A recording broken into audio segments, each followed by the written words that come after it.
Good morning, student.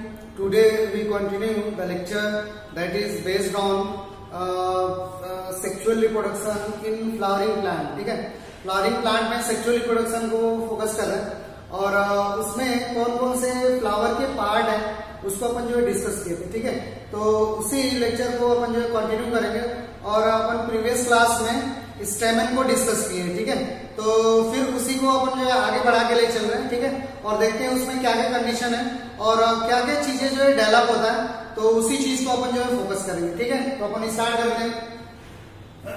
तो सबसे पहले मैं एक फ्लावर का डायग्राम बना दूंगा और हम लोग का जो टॉपिक है वो sexual reproduction in flowering plant, यही अपन लिख रहे हैं, यही अपन डिस्कस कर रहे हैं. एक फ्लावर को अपन देखें और फ्लावर इस तरीके का है, फ्लावर में कौन कौन से पार्ट है उसको अपन डिस्कस किए हैं. तो इस तरीके का फ्लावर है और ये उसका सबसे इनर मोस्ट पार्ट है. This one is thalamus.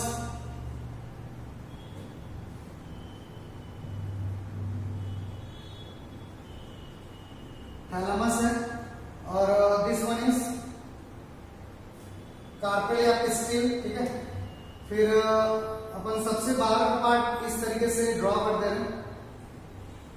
सबसे बाहर का पार्ट क्या बोले, सबसे बाहर के पार्ट को तो अपन बोलो सेपल. इसको अपन लास्ट क्लास में डिस्कस किए. और उसके बाद जो कलरफुल पार्ट है इसको अपन क्या बोल रहे हैं, तो दिस वन इज पेटल. आप डायग्राम एक डायग्राम नहीं बनाएंगे बार बार. दिस वन इज पेटल और यहीं पे इस तरीके का कंडीशन है स्टेमन का. दिस वन इज स्टेमन, स्टेमन है और इसी को लेके चल रहे हैं. और this one is carpel. Carpel या फीमेल सेक्स पार्ट या अपन लोग तो पिस्टिल बोल रहे हो. ठीक है, तो कार्पेल, स्टेमन और सेपल, पेटल, इन लोगों को अपन जो डिस्कस किए थे. This stock like structure is called pedicel. तो इस तरह की कंडीशन है. अपन किसको डिस्कस कर रहे हैं, तो अपन डिस्कस कर रहे हैं स्टेमन को. कार्पेल और स्टेमन आपस में कैसे हैं, तो sexual part of flower, sexual part है. ठीक है, या अपन बोलते हैं essential part of flower. Essential एकदम जरूरी पार्ट है, इसेंशियल पार्ट ऑफ फ्लावर. ठीक है, ये आपको क्लियर हो रहा है, ये अपन प्रीवियस क्लास में किए. और सेपल और petal is non essential part of flower.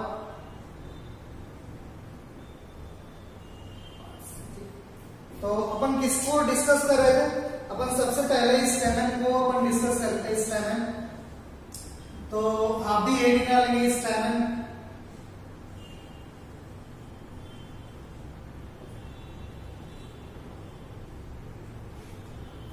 स्टेमन को अपन डिस्कस कर रहे थे.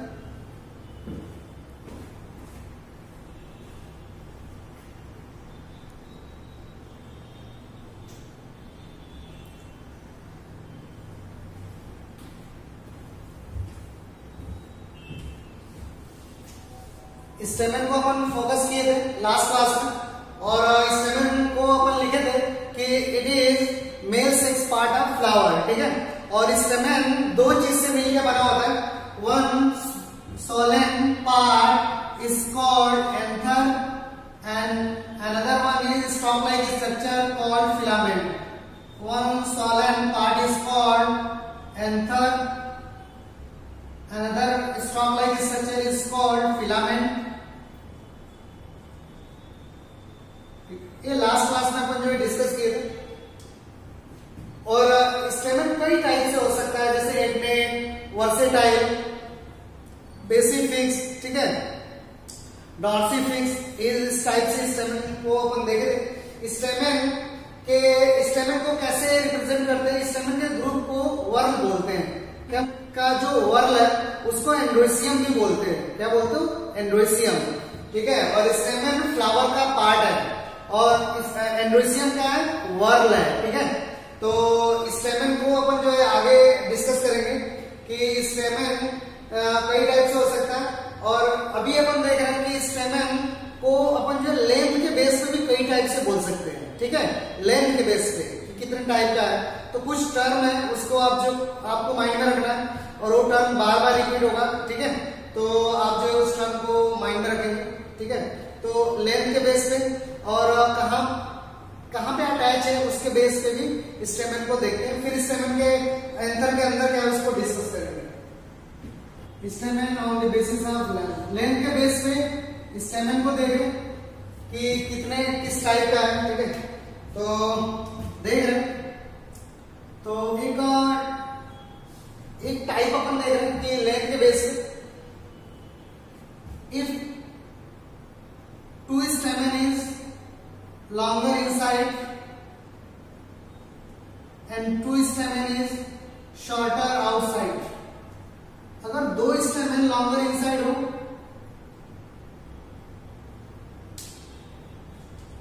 and two shorter stamen outside, अगर ऐसा कंडीशन है two longer stamen inside and two shorter stamen outside, this condition is called diadynamus condition. This condition is called diadynamus. Diadynamus. Diadynamus में क्या लिखेंगे पॉइंट,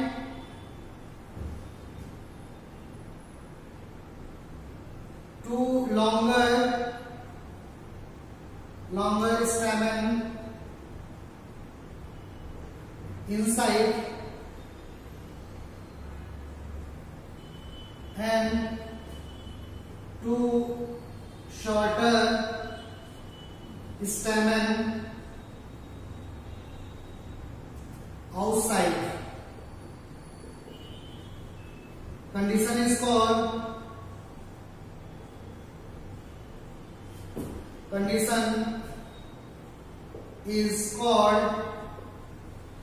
diadynamus.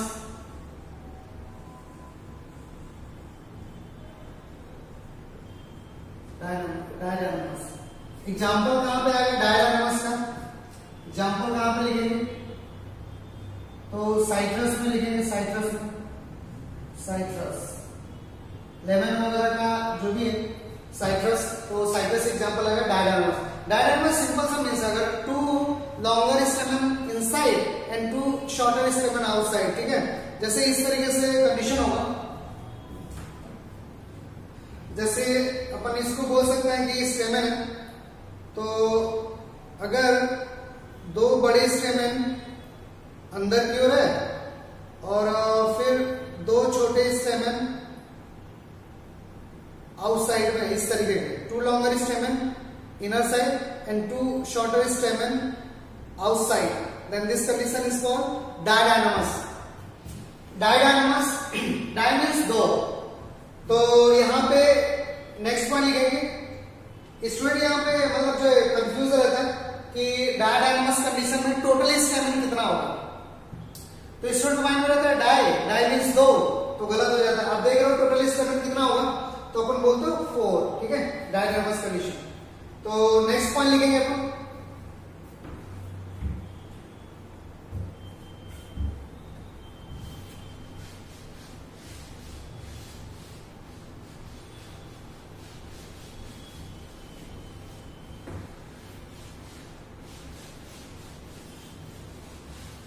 नेक्स्ट पॉइंट लिखेंगे here total stamen is 4, ठीक है, समझ में आया। नेक्स्ट सेकेंड लिखेंगे, तो डायडायनामस कंडीशन हो गई, और मैं इसको हटा रहा हूं यहां से डायडायनामस। Next one is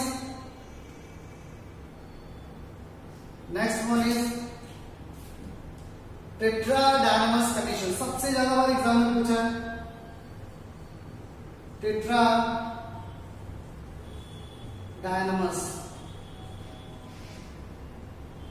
टेट्राडायनामस। और टेट्राडायनामस में देखिए if 4 longer stamen inside, if 4 longer stamen inside and 2 shorter stamen outside, this condition is called tetradiamus. If 4 longer stamen, longer ये तो मेरे पास 4 ही है, 4 longer stamen inside and 2 shorter stamen क्या outside, then this condition is called tetradiamus condition, tetradiamus, ठीक है। और टेट्राडायनामस में लिखेंगे पॉइंट करके,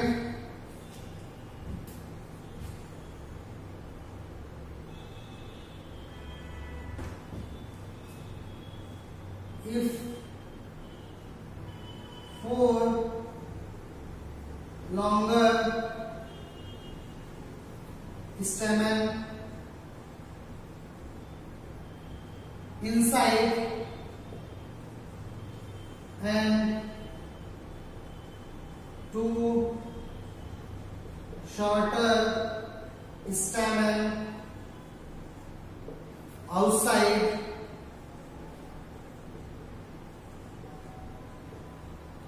then condition is called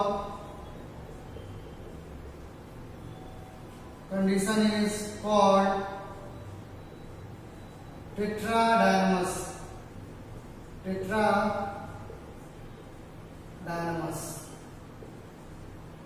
क्या कंडीशन को बोल रहे हो? टेट्राडायनामस। तो कोई पूछेगा तो बता लेंगे what is means of tetradynamous, 4 longer stamen inside and 2 shorter stamen outside, then condition is called tetradiamus।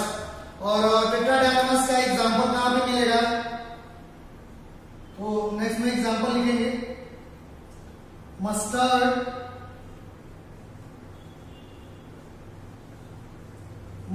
में टेट्राडायनामस मिलेगा। आप फ्लावर को देख सकते हैं, मस्टर्ड मीन्स क्या, सरसों का जो फ्लावर देखे हो ना, उसको आप जो देखना तो उसमें इस तरीके से कंडीशन मिलेगा स्टेमन का, 4 लॉन्गर स्टेमन इनसाइड रहेंगे, 2 शॉर्टर स्टेमन आउटसाइड रहेंगे मस्टर्ड वगैरह में, ठीक है। तो ये कंडीशन हुआ। और टोटल स्टेमन नेक्स्ट पॉइंट लिखेंगे, तो टोटल स्टेमन कितना हो रहा है? टेट्रा मीन्स क्या, 4, लेकिन आप यहाँ पे देख रहे हो टोटल स्टेमन कितना हो रहा है? 6, ठीक है। तो ये भी क्वेश्चन जो है स्टूडेंट जो गलत कर देता, टेट्रा मीन्स क्या, 4 समझ लेता है कि हाँ कोई 4 स्टेमन होंगे, लेकिन रियल में अलग है, 6 स्टेमन है। तो नेक्स्ट पॉइंट लिखेंगे,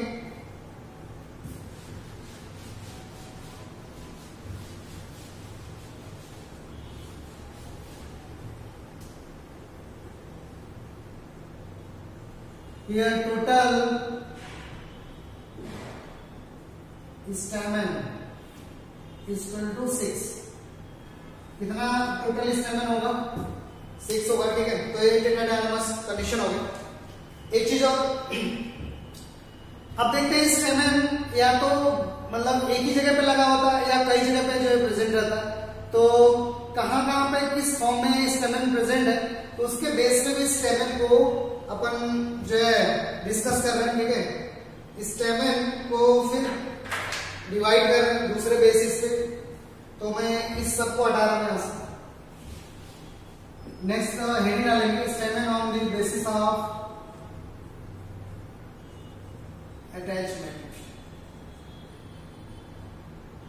अटैचमेंट के बेस पे, ठीक है। तो देखते हैं अटैचमेंट के बेस पे, अगर मान लो कि कोई स्टेमन है, स्टेमन और कई सारे स्टेमन एक ही जगह पे प्रेजेंट है, अटैच है, एक ही जगह पे प्रेजेंट है, तो अपन बोलते हैं मोनो एडाल्फस कंडीशन, ठीक है। तो अटैचमेंट के बेस पे अपन यहां पे देखें कौन कौन सा कंडीशन होगा,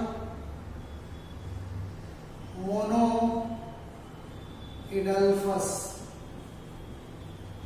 मोनो एडाल्फस कंडीशन, मोनो एडाल्फस लिख रहे हैं।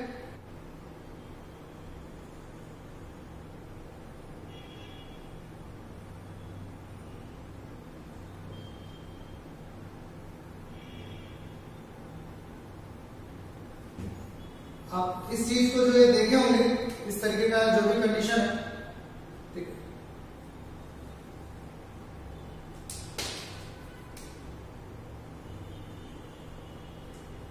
और ये स्टिग्मा रहता है, तो यहां से अभी इससे मतलब नहीं, स्टिग्मा से, स्टिग्मा यहाँ हम लोग मतलब किससे, स्टेमन से, ठीक है। तो बोर्ड पे देखिए, यहाँ पे कई सारे स्टेमन, न्यूमरस स्टेमन यहाँ पे प्रेजेंट रहता है इस तरीके से। और ये चाइना रोज में आप देखे होंगे, ठीक है। If more stamen present in one place then it's called monadelphous condition. तो न्यूमरस स्टेमन है, स्टेमन ये सब के सब स्टेमन है, तो this condition is called monadelphous, ठीक है। एग्जांपल कहां पे आएगा मोनोइडल्फस का, तो अपन लिखेंगे चाइना रोज, चाइना रोज में आएगा, लिखेंगे मोनोइडल्फस कंडीशन का मतलब क्या होगा,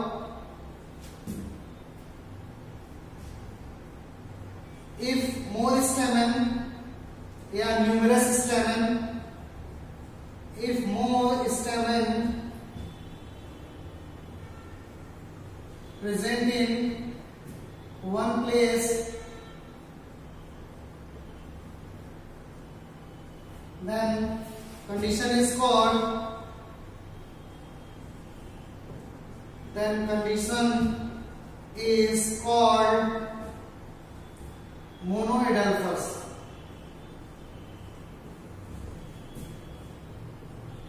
then condition is called monoidelphus, ठीक है। और कहां पे एग्जांपल आ रहा है, तो अपन बोले चाइना रोज पर, ठीक है। नेक्स्ट देख रहे हैं, next डायडल्फस, डायडल्फस,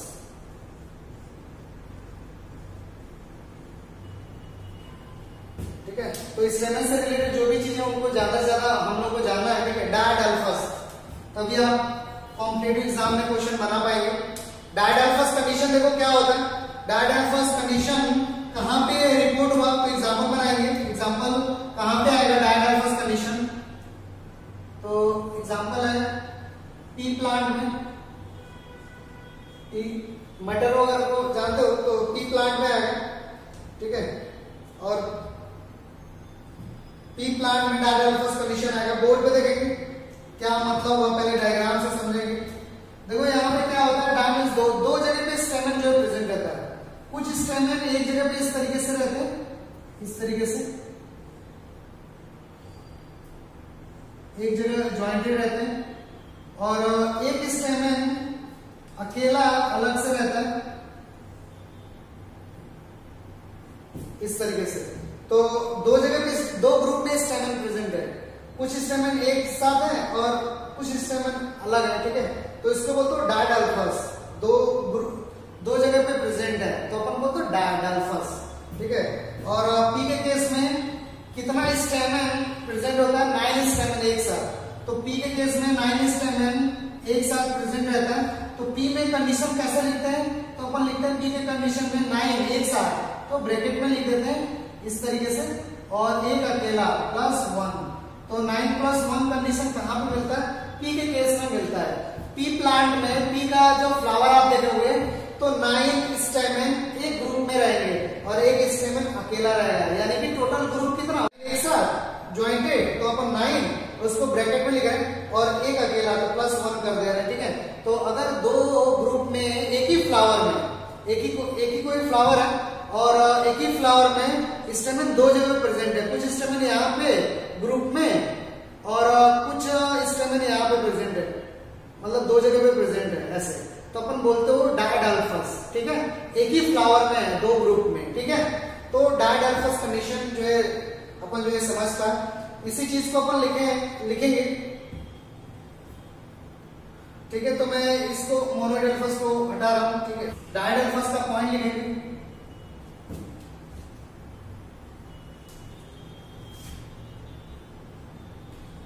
if stamen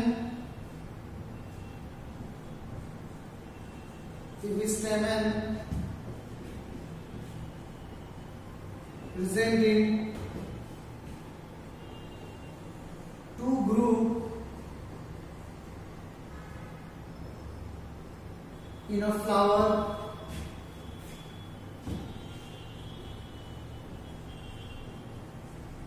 then condition is called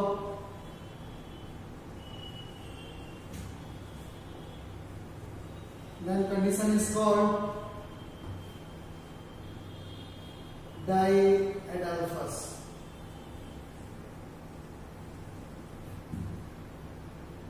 condition is called diadelphous. Example कहां पे आएगा? डायडेल्फस पी में, और पी में एक कंडीशन होता है, ठीक है. और हो गया ये कंडीशन, आप जो है समझना. नेक्स्ट लिखेंगे डायडेल्फस के बाद. डायडेल्फस के बाद लिखो लास्ट है अपन बोलते हैं पॉलीएडेल्फस. लास्ट लिखेंगे पॉलीएडेल्फस.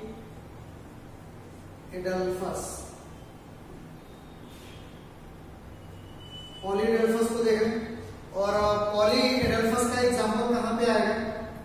तो अपन लिख रहे हैं साइट्रस. लेमन वगैरह में साइट्रस.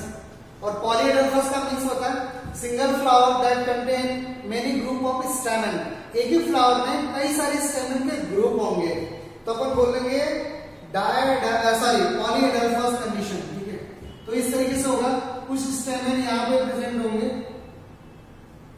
कुछ स्टेमन यहाँ पे प्रेजेंट होंगे, कुछ स्टेमन यहाँ पे प्रेजेंट होंगे. इस तरीके से एक ही फ्लावर में कई जगह पे ग्रुप में स्टेमन प्रेजेंट होगा. तो this condition is called poly, means ज्यादा. पॉलीएडेल्फस कंडीशन लिखेंगे पॉइंट करके. आप डायग्राम थोड़ा सही बनाएंगे, बड़ा करके बनाएंगे. ठीक है,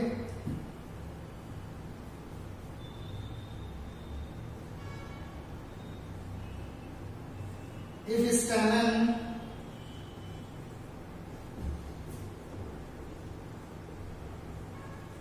present in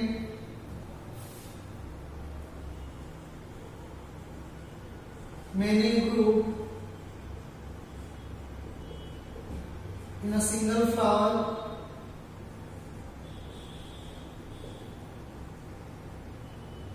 then it's called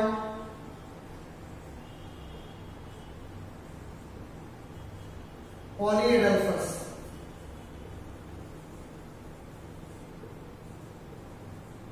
then it's called polyadelphous. ठीक है, आपको समझ में आएगा और एग्जांपल भी समझ में आएगा कि क्या है. तो स्टेमन को अटैचमेंट के बेस पे अपन देख पाए कौन कौन सा, मोनोडेल्फस, डायडेल्फस, पॉलीएडेल्फस. ठीक है, एक चीज और देखते हैं.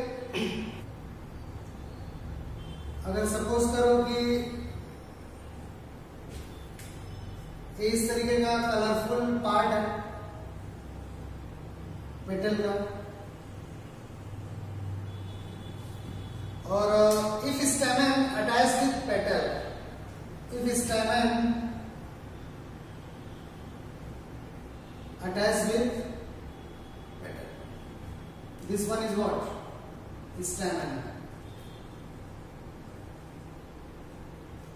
अगर स्टेमन पेटल से अटैच है, ठीक है, तो this condition is called epipetalous condition.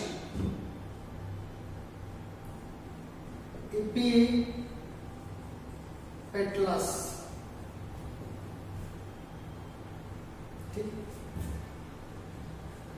लिखेंगे epipetalous में क्या मतलब हो? If स्टेमन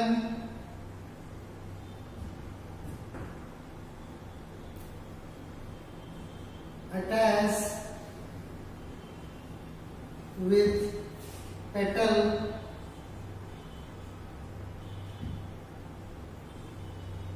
then it's called epipetalous condition.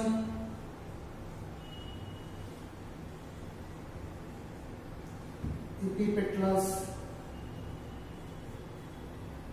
condition. ठीक है, और अगर स्टेमन पेटल से अटैच है तो एपिपेटलस कंडीशन. नेक्स्ट वन लिखेंगे, it represented by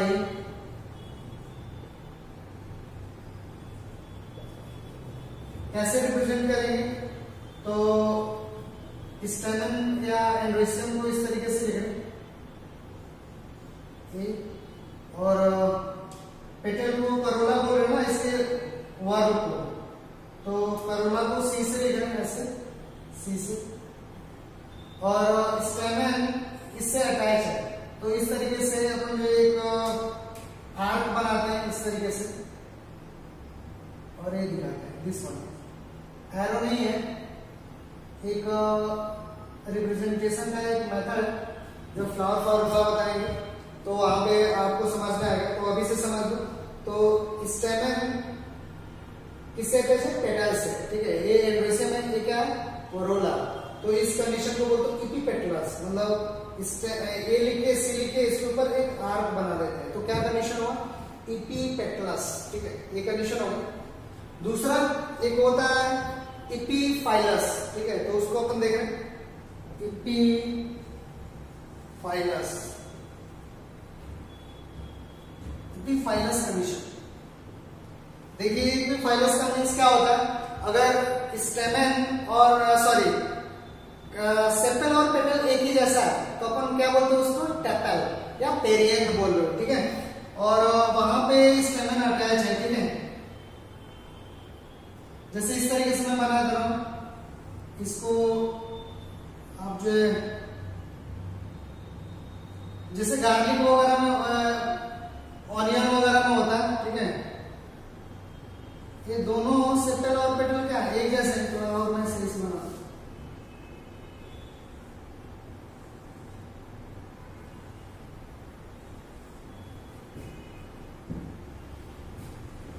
सेपल और पेटल एक जैसे हैं तो इन दोनों को एक साथ क्या बोलेंगे? टेपल। अपन टेपल या इसी को बोलते हो पेरियंट। और कैसे रिप्रेजेंट किए थे पेरियंट को? पी से, ठीक है। अपन इसको पहले डिस्कस कर चुके हैं लास्ट क्लास में। तो एक कंडीशन हुआ, और अगर टेपल कंडीशन में स्टेमन अटैच है, if stamen attached with tepal then this condition is called epiphyllus, ठीक है। तो epiphyllus क्या? epipetalous कंडीशन क्या? आप जो समझ पा रहे हो, तो मैं इसमें पॉइंट करके लिख रहा हूं epiphyllus में।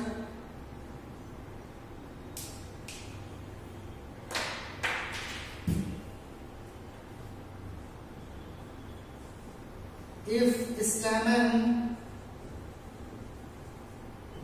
attached with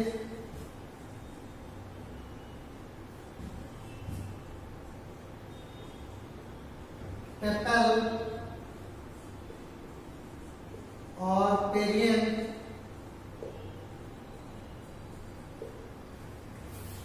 then condition is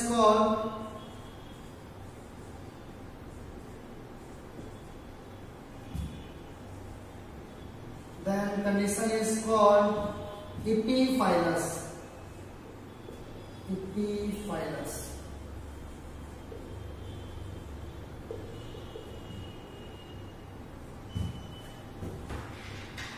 It is represented by, next point,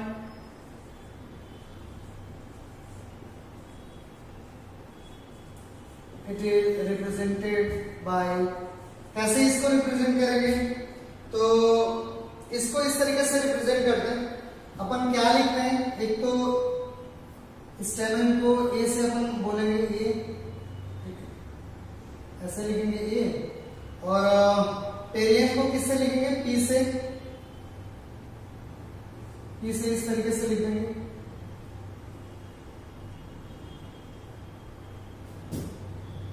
और ये स्टेमन इससे जुड़ा है पेरियंट से, तो ऊपर वही फिर आर्क बनाएंगे अपन, दिस वन।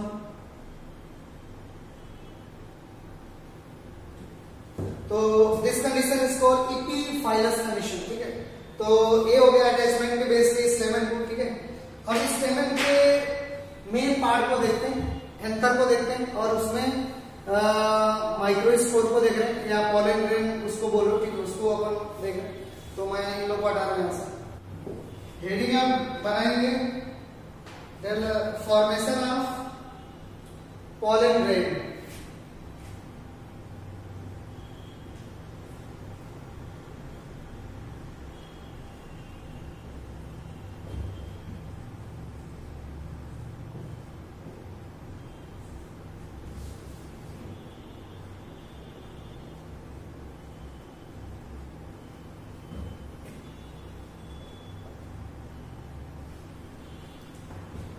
और माइक्रोस्पोर.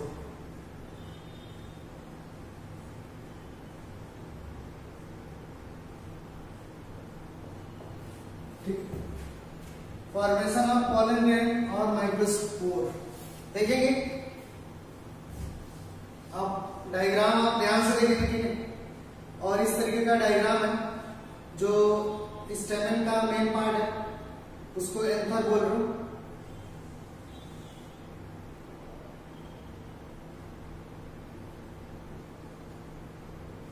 और स्टॉक लाइक स्ट्रक्चर को क्या बोल रहे हो? Filament.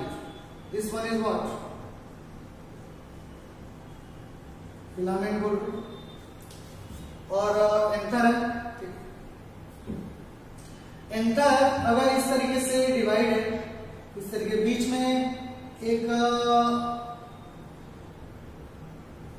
Thin structure, thin layer ऐसा बन रहा है जो एंथर को दो पार्ट में डिवाइड कर रहा है. ठीक है, तो this type of anther is called bilobe. तो इसको एंथर बोल रहे हो. और एंथर यहां पे कैसा एंथर है? तो बाइलोब एंथर है. ठीक, बाइलोब. दो लोब है. दो लोब मीन्स दो चेंबर है. और चेंबर कैसे बना? बीच में एक वॉल लाइक स्ट्रक्चर जो डेवलप हुआ एंथर के बीच में, तो दो चेंबर बना, तो बोलते बाइलोब. बाइलोब कंडीशन सबसे मतलब कॉमन कंडीशन है बाइलोब. ठीक है, तो सबसे कॉमन कंडीशन है. यूनिलोब कंडीशन सबसे रेयर कंडीशन है. ठीक है, तो बाइलोब कंडीशन है दो चेंबर जो है प्रेजेंट है, दो लोब प्रेजेंट है. तो ये बाइलोब कंडीशन जो है आप समझ पा रहे हो. और इसी में बाइलोब जो एंथर है, इसी के अंदर कैप्सूल लाइक स्ट्रक्चर जो प्रेजेंट रहता है. और कैप्सूल लाइक स्ट्रक्चर इस तरीके से प्रेजेंट रहता है. मैं यहां पे बना दे रहा हूं कैप्सूल लाइक स्ट्रक्चर.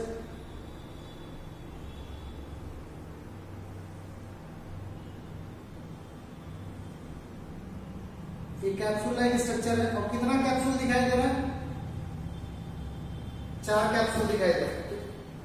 और this capsule like structure is called microsporangium.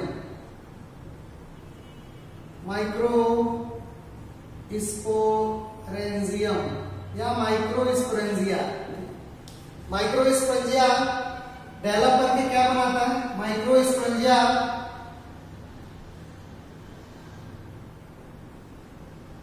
develop and form pollen sac. क्या बना रहता है? pollen sac या pollen chamber. ठीक है, माइक्रोस्पोरेंजिया. कितना माइक्रोस्पोरेंजिया दिखाई दे रहा है? 4 माइक्रोस्पोरेंजिया. तो लिखेंगे पॉइंट करके. Here 4 microsporangia. Here 4 microsporangia are reported.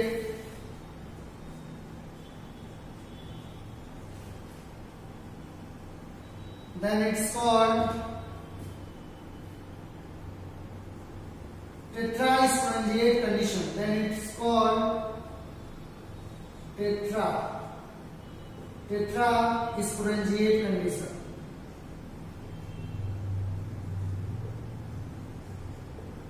tetrasporangiate condition. ये क्वेश्चन जो इंपॉर्टेंट है कि कितना कैप्सूल लाइक स्ट्रक्चर एंथर के अंदर दिखाई देता है. तो कितना हम बोल रहे हैं? 4. और कैप्सूल लाइक स्ट्रक्चर को क्या बोलते हो?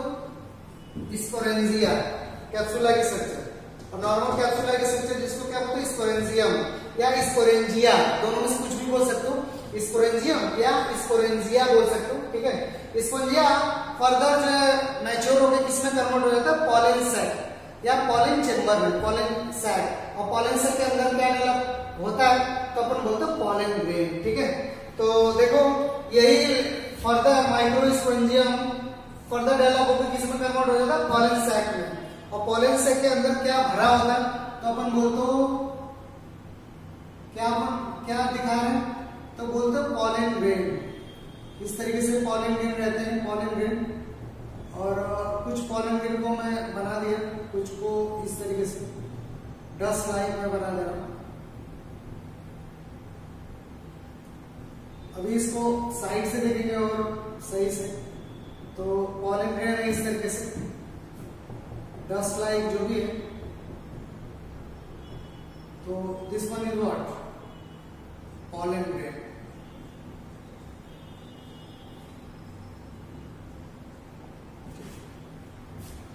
पॉलन ग्रेन या इसी को अपन क्या बोल रहे हैं, माइक्रोस्पोर।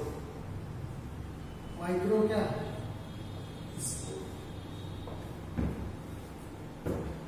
और पॉलन ग्रेन तो मतलब नॉर्मल में दिखा दिया। अभी देखेंगे कैसे पॉलन ग्रेन डेवलप हुआ, इतना क्लियर हुआ। ठीक है, देखते हैं और फिर पहले समझ लेते हैं, फिर पॉइंट को लिखेंगे। बड़े क्लास में जाएंगे तो अपन समझेंगे कि कैसे एंथर फिलामेंट के ऊपर डेवलप होता है। यहाँ पे आपके लेवल पे वो सब नहीं है। ठीक है, तो मैं यहाँ पे ये दिखा रहा हूं कैसे माइक्रोस्पोर बना।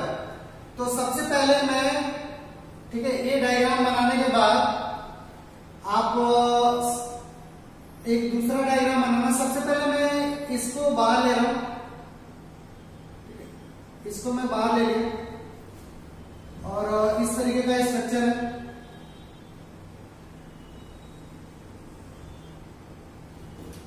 इसको अपन क्या लिख रहे हैं, पॉलन सैक लिख रहे हैं या माइक्रोस्पोरेंजियम लिख रहे हैं। ठीक है, जब मैच्योर हो जाता है तो पॉलन सैक। पॉलन सैक भी इस तरीके का सेल का बना होता है, इस तरीके का सेल का बना होता है पॉलन सैक। कुछ सेल इसमें से मोटी हो जाती है खाना खा के और काफी प्रोमिनेंट विजिबल हो जाती है। Some cell become enlarged due to accumulation of cytoplasm। ठीक है, कुछ सेल साइटोप्लाज्म में एक्यूमुलेट करके थोड़ा मोटी हो जाती है। ठीक है, और this cell is called microspore mother cell. ठीक है, क्या बोल रहे हैं, microspore mother cell. Microspore mother cell. ठीक है, इतना क्लियर हुआ कि पॉलन से कि कुछ सेल जो है खाना खा के मोटी हो जाती है साइटोप्लाज्म में एक्यूमुलेट करके, और उस सेल को बोलते हो माइक्रोस्पोर मदर सेल। अच्छा, मेरे को यहाँ पे बोलना है, ये पूछना है कि माइक्रोस्पोर मदर सेल एन होगा कि ट्वाइस एन होगा, मतलब हैप्लॉइड होगा कि डिप्लॉइड होगा। हैप्लॉइड कंडीशन एक ही बात पे डिपेंड करेगा कि मियोसिस हुआ है कि नहीं। अगर मियोसिस हुआ है तो वहां पे क्रोमोसोम्स का नंबर क्या हो गया होगा, आधा हो गया होगा। लेकिन अभी कहीं पे कुछ मियोसिस वगैरह देखे नहीं देखे, तो जो भी अभी कंडीशन अपन बनाए हैं सब के सब कैसे है, ट्वाइस एन है। ठीक है, कैसे है, ट्वाइस एन। ठीक है, हाँ, अभी मैं यहाँ पे डायरेक्ट लिख दिया माइक्रोस्पोर या पॉलन ग्रेन, तो माइक्रोस्पोर कैसे होंगे, एन होंगे, या पॉलन ग्रेन कैसा होगा, एन। बाकी सबके सब स्ट्रक्चर कैसा होगा, ट्वाइस एन। ठीक है, तो पॉलन ग्रेन कैसे या माइक्रोस्पोर कैसे एन होगा, ये यहाँ पे समझ में आएगा। तो अभी माइक्रोस्पोर मदर सेल है, पॉलन से कैसा है, तो आप बोलेंगे डिप्लॉयड है, ट्वाइस एन है। ठीक है, थोड़ा सा ध्यान लगा के देखेंगे तो आपको समझ में आएगा। और यही किसके अंदर डेवलपमेंट चल रहा है, जगह नहीं है तो मैं बाहर की ओर जो है दिखा कर लिख रहा हूँ। तो माइक्रोस्पोर मदर सेल एन होगा कि ट्वाइस एन होगा, तो आप बोलेंगे ट्वाइस एन। ठीक है, अब कहीं पे भी आप जानते हो कि ट्वाइस एन होता है तो कौन सा, ठीक है, कहीं पे भी डिवीजन होता है तो सॉरी कहीं पे ट्वाइस एन कंडीशन होता है तो कौन सा डिवीजन होता है, तो अपन बोलते हो मियोसिस। तो microspore mother cell undergo meiosis, undergo क्या, मियोसिस, एंड फॉर्म 4 क्या बोलेंगे, haploid microspore. Microspore mother cell undergo meiosis and form, क्या फॉर्म करेगा, इस तरीके का स्ट्रक्चर जो है फॉर्म करेगा।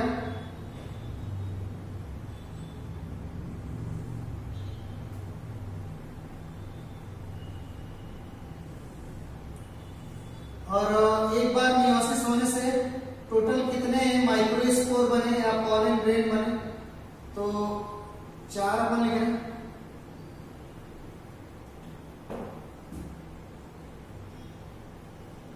और मियोसिस के बाद जो भी प्रोडक्ट होता है हैप्लॉइड होगा या डिप्लॉइड होगा।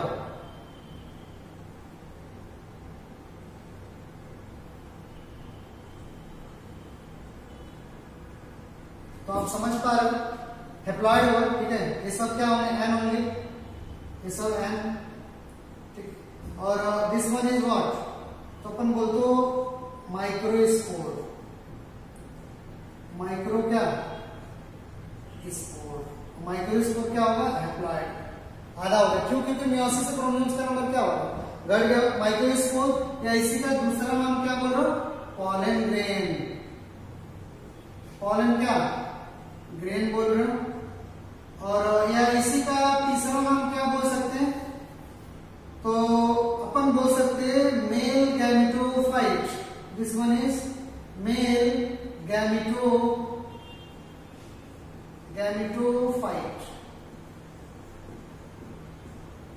मेल गैमेटोफाइट, ठीक है।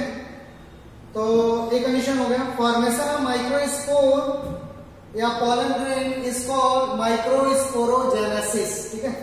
तो पॉलन ग्रेन जो है फॉर्म हो गए, पॉलन ग्रेन को अलग से अपन लेके देखेंगे, ठीक है, नोट करके लिखेंगे, यहाँ पे नोट करके point.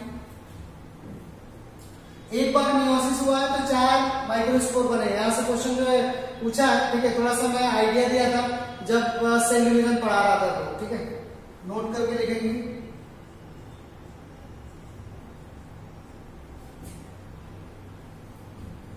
Formation of microspore,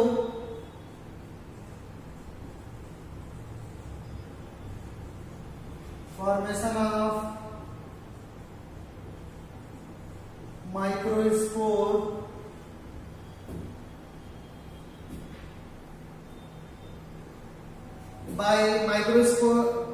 by meiosis division in microspore, by meiosis division in microspore mother cell, microspore mother cell,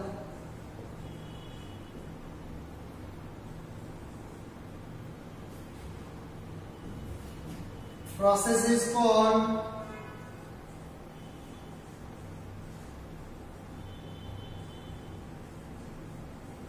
microsporogenesis, microsporogenesis,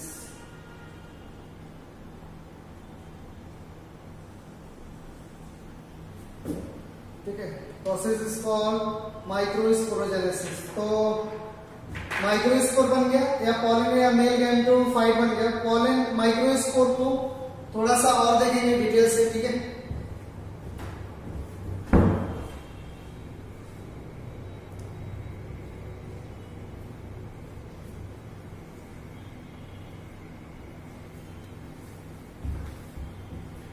चलो ठीक है स्टूडेंट, माइक्रोस्पोर अपन देख चुके हैं माइक्रोस्पोर कैसा है, और माइक्रोस्पोर हैप्लॉइड कंडीशन है। माइक्रोस्पोर आगे क्लास में अपन डिस्कस करेंगे क्योंकि अभी लेक्चर थोड़ा बड़ा हो जाएगा, ठीक है। माइक्रोस्पोर डबल सेल वॉल का बना हुआ स्ट्रक्चर है माइक्रोस्पोर या पॉलन ग्रेन। माइक्रोस्पोर में 2 वॉल रहता है, एक तो बाहर वाले वॉल को बोलते हैं एक्साइन और अंदर वाले को बोलते हो इंटाइन। एक्साइन एक ऑर्गेनिक कॉम्प्लेक्स से बना होता है, उसको बोलते हो स्पोरोप्लानिन, ऑर्गेनिक मटेरियल का बना होता है। वो दुनिया का सबसे कॉम्प्लेक्स मटेरियल है, उसको कोई सा भी चीज जो है तोड़ नहीं सकता है, ना हाई हीट जो है उसको डिस्ट्रक्ट कर सकता है, तोड़ सकता है, ना तो एल्कली सब्सटेंस, ना तो कोई एसिडिक सब्सटेंस उसको तोड़ सकता है, ना कोई एंजाइम जो है उसके ऊपर इसके ऊपर जो है पॉलन ग्रेन के ऊपर रिएक्ट कर सकता है। इसीलिए पॉलन ग्रेन कई सौ साल तक, अगर ज्यादा से ज्यादा स्पोरोपोलेनिन का लेयर है तो कई सौ साल तक जो है सॉइल में दब के रहते हैं स्पोरोपोलेनिन, और स्पोरोपोलेनिन के वजह से ही फॉसिल स्टडी करना आसान हो जाता है प्लांट का या उस एनवायरनमेंट का, कि मतलब जो है क्या कंडीशन था, ठीक है। तो फॉसिल स्टडी के लिए भी सबसे अच्छा मटेरियल क्या हो सकता है, तो अपन बोलते हैं पॉलन ग्रेन सबसे अच्छा मटेरियल। क्यों? Due to presence of sporopollenin, ठीक है। तो ये सब चीजें जो भी मतलब और इम्पोर्टेंट चीजें इनको जो है आगे देखेंगे, और फिर उसके बाद देखेंगे कैसे इनका जो है रप्चर होगा और इसको पॉलन ग्रेन उड़ के जाएगा कहाँ पे, स्टिग्मा पे। उस प्रोसेस को क्या बोलेंगे, तो बोलते हैं पॉलिनेशन। क्या बोलेंगे? पॉलिनेशन, ठीक है। तो इतना आप जो यहाँ पर रहने दो, पॉलन ग्रेन को अपन आएंगे तो जो है उसको डिस्कस करेंगे, ठीक है। और ठीक है, इतना आप जो है अच्छे से डायग्राम वगैरह बनाना और समझ के लिखना, ठीक है। और इसके बाद जो कंटिन्यूअस करेंगे। Thank you student.